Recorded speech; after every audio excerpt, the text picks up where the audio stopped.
33 years na ako sa barko, ah. Wala ako nung binyag nyo, mga birthdays nyo. Gugulat na nga lang ako pagka umuwi ako kasi iba na itsura nyo nung huli ko kayo nakita.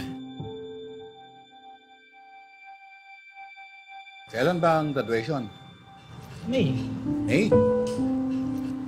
Ay, naku, baka hindi na naman ako makapunta kasi April pa lang sasakay na ulit ako.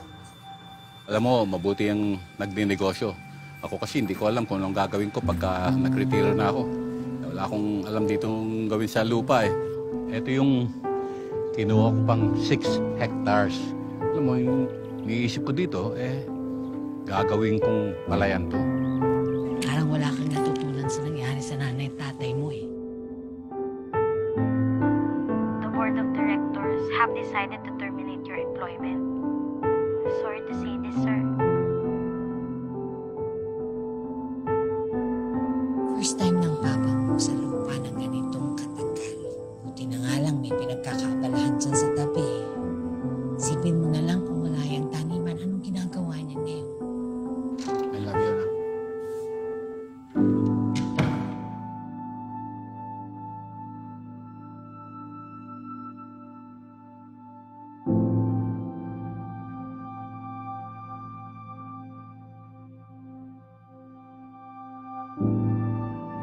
Bakit ba parang gustong-gusto mo akong sumakay ulit sa barko?